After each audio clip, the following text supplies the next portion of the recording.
sorry, the video cut off, of course, and I hate when it does that. The lighting's a lot better now, though, so I guess I'll run with it. But, these are made for parakeets.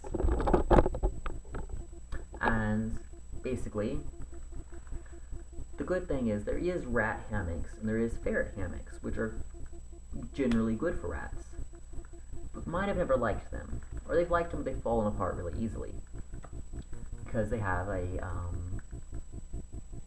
sort of a, how would I describe it, a cloth kind of hook to it.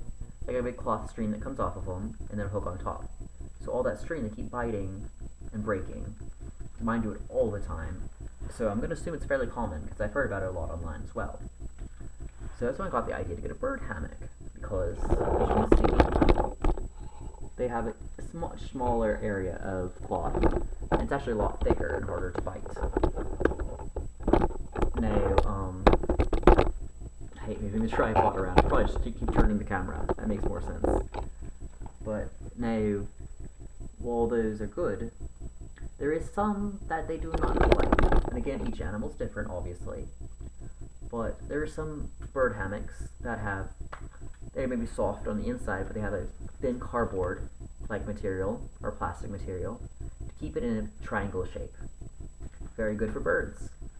And the rats didn't mind too much at first, but then they didn't like it towards the end. Towards the end would be like a day in, maybe 2 days. So they ripped it open to pull out the plastic. And then they were comfy, but then it was falling apart. So I got the parakeet ones because they are completely soft all the way around. They're just like a giant blanket. So I assumed they would rip it up really easily because it's a giant blanket, but they actually did not have any issues with that. They usually last 3-4 months, maybe more, and that's only because I threw them out when they start to stink because I don't wash them. Some people could. You could wash them. I don't.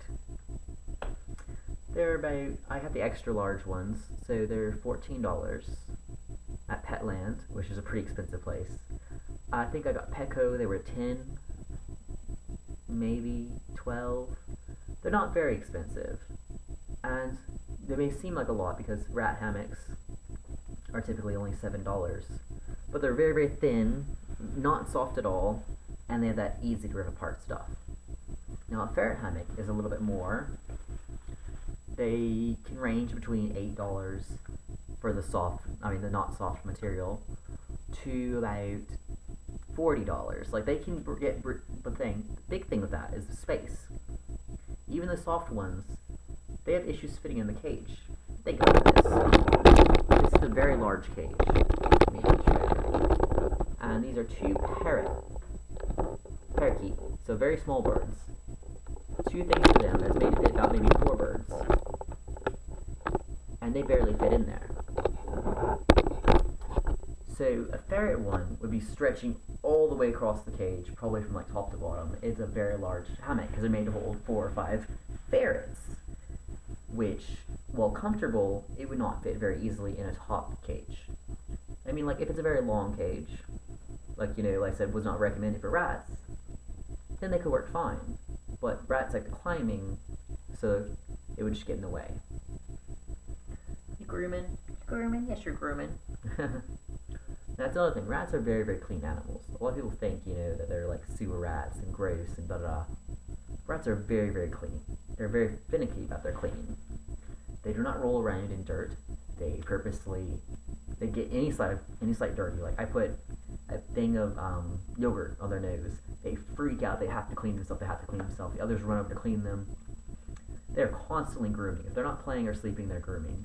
It's like all they do. They do eat a little bit, of course, but I've never seen them go to the bathroom. But that's another thing. Rats don't stop to go to the bathroom. Some animals may squat to do something. They keep going, so it kind of falls out as they're running. That's only one thing I would be about, which rabbits do a lot too. It's a rodent thing. The rats are pretty picky about where they pee. Where they poop. Remington, you knocked it over. What are you doing? I probably shouldn't be seeing the litter box, guys. Back to my rats. But, they're just being dorks right over there. They're wanting attention, so they purposely keep knocking over stuff. Thing cats do. But, was I going on about? The poop, yes. 'Cause they're not. They do it in one spot typically. They may run around the floor and do it because, of course, everyone's weird. But once they're calm, they don't typically like to leave it around. So, like, if it's in their cage, they're running around playing. They may poop all over the place. But once they're done playing, they actually kind of scoop into a corner. Like, they move their own poop into a corner. And then, of course, they groom their hands like crazy because they're like, hey, dirt. They're very, very clean animals, and they can be very easily trained. That's the good thing. These, not so much because I don't spend as much time with them. Java can when she's not too happy. Like, you know, when she's calmer. But I had a few tricks where I would stretch my arm out all the way to the top facing, like that. They would run all the way down the arm, and then squeak. I would grab them lightly, spin my arm, and they'd run all the way back up. That was one of my rat's favorite things ever to do. And I try in Java, I taught how to do it too, but they kind of lost that.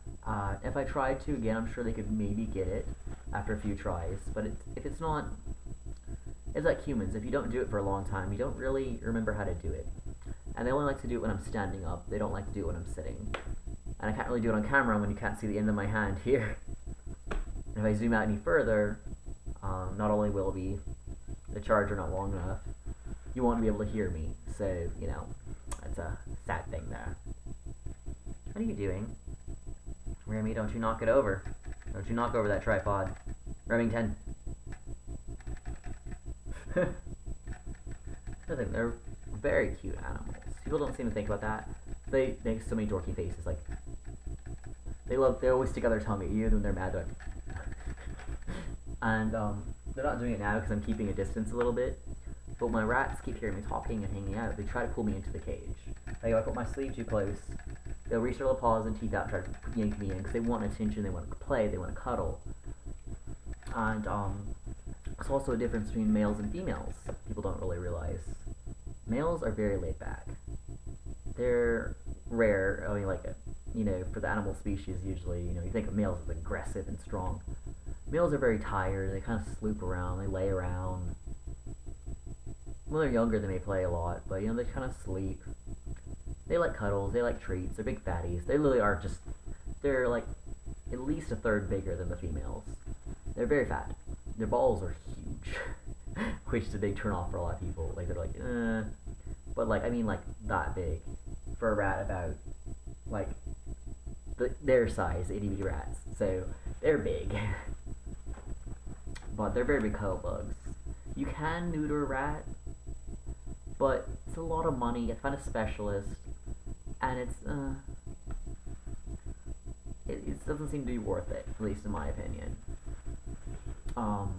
The males stink a little more. Stink is not mean. It's more of a musky smell. It smells kind of like a gym. It doesn't smell